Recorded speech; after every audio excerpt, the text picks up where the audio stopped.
नमस्कार मित्रों, मैं आनंद तिवारी स्वागत करता हूं अपने YouTube चैनल अध्ययन इंस्टीट्यूट सुल्तानपुर में। मित्रों, आज हम पढ़ेंगे अव्यय के बारे में। अव्यय किसे कहते हैं तो ध्यान दीजिएगा मित्रों, हम साधारण भाषा में आपको बता देते हैं अव्यय किसे कहते हैं। जो शब्द, ऐसे शब्द जिसका प्रयोग स्त्री या पुरुष के साथ उसी रूप में हो और कोई परिवर्तन ना हो, उसे अव्यय कहते हैं। तो ध्यान दीजिएगा, इसकी सबसे सटीक परिभाषा मैं बताता हूँ। जिन शब्दों के रूप में लिंग, वचन, कारक आदि के अनुसार कोई बदलाव नहीं होता, उसे अव्यय कहते हैं।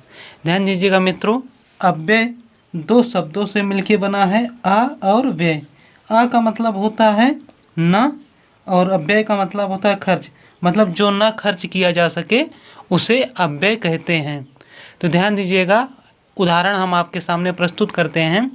जैसे एक उदाहरण है, सीमा क्या कर रही है। सीमा क्या कर रही है, इसमें क्या शब्द जो है अव्यय शब्द है। फिर वही हम पुरुषवाचक संज्ञा के साथ प्रयोग कर रहे हैं। सुरेंद्र क्या कर रहा है, तो यहाँ पे क्या शब्द जो है वो अव्यय होगा।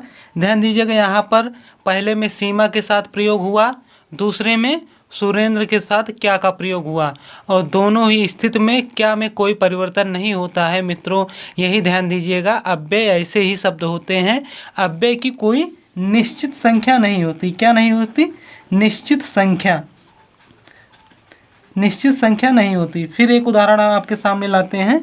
जैसे ये लड़कियां सुंदर हैं।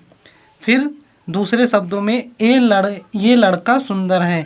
यहाँ पर ये शब्द जो है दोनों अव्यय हैं, और पहले में स्त्री के साथ प्रयोग हुआ है, दूसरे में पुल्लिंग के साथ प्रयोग हुआ है। दोनों में बदलाव नहीं हुआ है। फिर आते हैं मित्रों, सीधा चले आते हैं अव्यय के भेद या अव्यय के प्रकार। तो अव्यय के 4 भेद होते हैं मित्रों, मुख्यतः 4 भेद होते हैं। वो क्रमशः हम आपको बताते हैं। देखिए, पहला क्रिया विशेषण अव्यय, दूसरा संबंध बोधक अव्यय, तीसरा समुच्चय बोधक अव्यय, और चौथा विस्मयादि बोधक अव्यय। तो ध्यान दीजिएगा, पूरा तो आपको नहीं बताएंगे, लेकिन जितना एग्जाम में या परीक्षा में पूछा जाता है और जहाँ से प्रश्न वस्तुतः बराबर पूछे जाते हैं, उसे हम जरूर आपको मुख्य रूप से उसे जरूर बताएंगे। ध्यान दीजिएगा, क्रिया विशेषण अव्यय के भाग या भेद 3 प्रकार से किए जाते हैं।